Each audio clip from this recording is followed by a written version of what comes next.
세 자녀 중 자신을 봉양했던 딸에게만 전 재산을 물려준다는 유언장을 직접 작성하고 숨진 A씨. 그러나 A씨 바람은 이루어지지 않았습니다. 지난 8일 서울중앙지법 민사합의 47부는 장남이 제기한 유류분 반환 청구 소송에서 원고 일부 승소 판결을 내렸는데요. 고인의 뜻이 담긴 유언장보다 유족의 유류분 권리가 우선시되는 유류분 반환 청구 소송 논란. 하나님의 법, 세상의 법에서 알아봅니다. 하나님의 법, 세상의 법, 이재만 변호사님 나오셨습니다. 안녕하십니까, 변호사님? 네, 안녕하세요. 네, 오늘 또 기대가 되는데요. 예. 유언장 하면 예. 말 그대로 법적 효력을 다 가질 거라고 생각했는데 예. 앞서 본 내용에 따르면 예. 유언장을 작성해도 어떤 경우는 큰 효력이 없는 것처럼 보여지는데. 이제 유언장의 경우 특히 자필 유언장은 네. 일정한 형식이 있습니다. 그 요건을 다 마치면 유언장은 효력이 있죠. 네. 그러니까 이번 이 사건도 그 모든 요건을 마쳤기 때문에 유언장의 효력은 있습니다. 네. 근데 유언장의 효력이 있다고 하더라도 그 유류분 제도라는 그런 제도가 있어서 예. 그 유류분권은 유언장 효력보다도 더 우선합니다. 그래서 유언장대로 효력은 발생하지만 상속인들은 자신의 유류분 권한을 행사할 수는 있는 것이죠. 네. 보통 자필로 유언장을 작성을 했으면 그것대로 처리해야 된다는 게 상식 아니겠습니까? 그렇습니다. 그런데 또 소송을 낼 수도 있는 모양이죠? 보통 이제 자필 유언장이 있으면 그 자식들은 그 부모의 유지를 받들어서 그 유언장 효력을 그대로 효력이 발생되도록 하는 것이 네. 그게 보통 이제 자식들의 도리였었죠. 네. 그런데 이제 지금처럼 경제 규모가 커지고 하니까 부모가 유언장을 작성해도 자기한테 주어진 권리가 있어요. 네. 그 권리를 행사하겠다는 것이죠. 네. 그게 이제 유류분, 자기한테 주어진 권리, 즉 유류분권, 네. 유류분권을 행사해서 유류분 반환 청구 소송이 2005년도에는 한 158건이었다가 예. 2010년도에 452건, 그러다 지난해에는 811건. 그러니까 결국 10년 동안에 5배 이상 유류분 반환 청구 소송이 늘어났어요. 네. 그러니까 부모님이 돌아가시면서 유언장을 작성해도 네. 그 유언장 효력이 그대로 발생하도록 자식들이 그냥 두지 않으니까 예. 지금은 좀 그런 점에 있어서 좀 이 불효일 수도 있죠, 어떻게 보면. 네. 예. 그러니까 부모가 자식들에게 이렇게 해라 유언장을 남겼음에도 불구하고 예, 예. 유류분이라는 이제 자기 그런 걸 권리. 자기 권리를 이용해서 예. 이제 부모가 각 자녀들에게 나눠줄 그 몫을 예. 그걸 상속해주라 그런 건데 이제 그거에 대해서 이의 제기를 한다는 거죠. 그렇습니다. 네. 그러니까 결국 이제 유류분권이라는 것은 이제 뭐냐면 결국 자기한테 상속받아야 될 상속분의 일정 부분은 유류분권이라고 그래요. 네. 그러니까 최소한의 상속권이죠. 가령 형제 자매의 경우에는 자기가 받아야 될 것의 3분의 1을 네. 유언장에 관계없이 청구할 수 있고요. 네. 그다음에 배우자나 자식의 경우에는 2분의 1을 청구할 수 있습니다. 네. 그래서 이제 그런 경우가 이제 법적 상속, 자기가 받아야 될 법적 상속액의 네. 그 최소한의 금액이 이제 자기 것이죠. 그러니까 유류분이라는 것은 뭐 배우자든 자식들이든 당연히 받아야 될 몫이 있다는 거지 않습니까? 최소한의 몫이. 몫이 있는데 예. 오죽했으면 어머니가 아들에게 재산을 주지 않겠다고 유언장을 작성했을까라는 생각이 드는데요. 이제 통상적으로 이제 그런 경우는 이제 자식이 여러 명이었는데 나머지 자식들은 전부 불효를 하고 네. 한 자식만 부모를 그렇게 지극정성으로 봉양을 하니까 결국 그 자식한테 오죽했으면 정말 그러니까요. 그 자식한테 좋겠어요. 그 부모 입장이 충분히 이해가 되거든요. 근데 또 경우에 따라서는 네.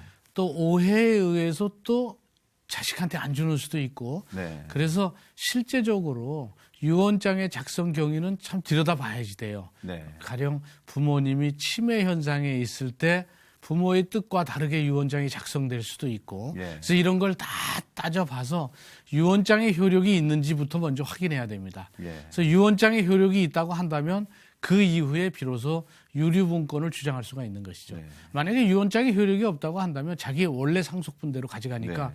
유류분권을 주장하기 전에 법정 상속분을 주장할 수 있겠죠. 그러니까 처음에 유류분 반환 청구서에 만들어진 건 뭐 이런 이유 때문인 건 아닌 것 같거든요. 그렇죠. 이제 그러니까 처음 만들 때 이유가 있었을 것 같은데. 1977년도에 처음 만들어졌을 때는 사회적 약자를 위해서 만든 겁니다. 네. 그러니까 한 사람한테 예전에는 장남한테 모든 재산을 이렇게 물려주는 예. 그런 경우가 많았습니다. 왜냐하면 제사도 지내야 되고 아무래도 돌아가시는 입장이 되면 제사 지내는 자식이 제일 소중했기 때문에 그렇죠. 장남한테 주고 장남 네가 알아서 동생들한테 줘라 이런 경우가 많았기 때문에 예. 그렇게 되면 결국은 장남 위에 차남이라든지 차녀 뭐 장녀 딸들의 경우에는 그 상속을 받지 못해서 좀 억울하겠지. 생계 유지가 상당히 네. 곤란한 수가 있었어요. 예. 그래서 생계 유지 곤란을 피하게 하기 위해서 최소한의 상속액은 주자, 상속분은 주자. 그래서 나타난 것이 이제 유류분권입니다. 그렇군요. 그래서 이제 이렇게 생계 유지를 최소한의 생계 유지를 위해서 유류분권을 만들었는데 네. 지금은 이제 경제 규모가 커졌지 않습니까? 그렇죠. 이게 커지다 보니까 부모가 좋은 일을 하기 위해서 너희들한테는 자식들한테는 어느 정도 재산을 좀 줬으니까 내 전 재산은 사회에다 환원하겠다. 그래서 사회에다 환원했어요. 네. 근데 자식이 보고 내 유류분권이 있으니까 어. 환원된 그 단체를 상대로 소송을 제기해서 부모의 유지가 그대로 유지가 받들어지지 않는 것이죠. 그래서 유류분권이 이제 그런 식으로 부모의 유지를 받들지 못하게 하는 점에서는 좀 악용될 소지도 있어서 그런 점에 대해서는 좀 비판받고 있고 네. 또 사유재산은 자기가 얼마든지 자기가 처분할 수 있는데 예. 자기가 누구한테든지 사회에 환원할 수 있고 큰 특정 자식한테 줄 수도 있는데 네. 이 사유재산의 처분권의 자유가 유류분권에 의해서 침해되는 게 아니냐 하는 이런 비판적 의견도 있습니다. 변호사님 말씀 듣고 보니까 그 유류분 반환 청구 소송이 좀 불합리한 면도 있어 보이는데. 네, 그렇습니다. 결국은 이제 그 불합리한 면은 부모의 유지가 받들어지지 않는다는 점인데 또 옛날 처음 제도가 도입될 때를 생각한다면 사회적 약자, 뭐 차남이라든지 또 딸들 그들한테 결국은 부모가 잘못 생각할 수도 있으니까 또 하나는 또 이 오해에 의해서 특정 사람한테 모두 재산이 갔을 때 생계 유지를 위한 최소한의 상속분은 인정해 줘야 되는 게 아니냐 하는 그런 취지에서 이 제도가 도입됐습니다. 그러니까 그런 취지도 지금 필요하고요. 부모의 유지를 그대로 받들어야 되는 거 아니냐. 근데 이 점은 실제적으로는 자식들이 부모의 유지를 받드는 것은 자식들의 그 생각입니다. 아무리 돈이 좋고 또 뭐 경제 자본주의 사회에서 돈이 중요하다고는 하더라도 사실 가족의 가치만큼 더 중요한 것은 그렇죠. 없으니까 또 부모의 유지를 받드는 것도 중요하니까 그런 점에 대해서는 한번 다시 생각해 볼 만한 그런 제도라고 볼 수 있는 것이죠. 예, 예. 법을 통해서 자신의 권리를 찾고 주장하는 건 뭐 당연하지 않겠습니까? 네. 그런데도 이 유류분 반환 청구 소송 이 사건을 보면서 네. 좀 왠지 뒷맛이 개운한 것 같지는 않습니다. 그렇죠. 이제 효라는 가치가 지금 많이 퇴색됐기 때문에 뭐 불효자 방지법 뭐 이런 법까지도 나온다 그러고 그래서 아무리 이 상속 재산을 갖고 다툼이 굉장히 많아졌습니다. 예전처럼 상속 재산의 크기가 작았을 때는 다툼이 적었는데 지금은 경제 규모가 커지니까 부모가 남기는 재산이 많으면 많을수록 상속 재산으로 인한 다툼이 커지고 유류분 반환 소송도 상당히 늘어나고 있습니다.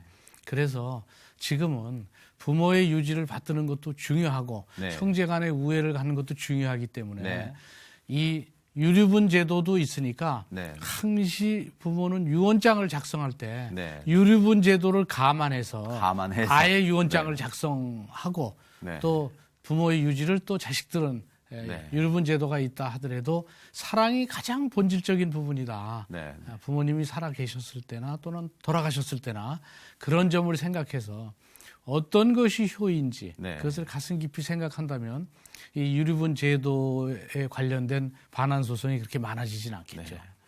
변호사님 말씀 듣고 보니까 부모의 유지를 받들어서 그 유언을 그대로 따를 것이냐, 아니면 유류분 반환 청구성을 통해 자기 몫을 챙길 것이냐, 그렇습니다. 그 두 사이에서 갈등이 있어 보이는데 궁극적으로 그 해결책은 뭐라고 생각하십니까? 결국은 사랑이 가장 본질적인 부분이라고 생각하는 수밖에 없습니다. 그 부분은 부모의 유지를 받들면 또 해결책으로서는 조금 전에 얘기한 것처럼 부모님이 유류분에 해당되는 부분을 빼놓고 결국 사회에 환원을 한다면 유류분 반환 소송은 애초부터 원천 봉쇄되겠죠. 그렇죠. 그래서 그런 방안도 생각해 볼 수 있겠습니다. 돈과 물질보다 중요한 게 분명히 존재한다는 걸 우리 모두는 알고 있지 않습니까? 특별히 가족 간에 이러한 가치들이 무너지지 않도록 다방면으로 서로 노력해야겠습니다. 이재 변호사님, 오늘 좋은 말씀 감사합니다. 예, 감사합니다.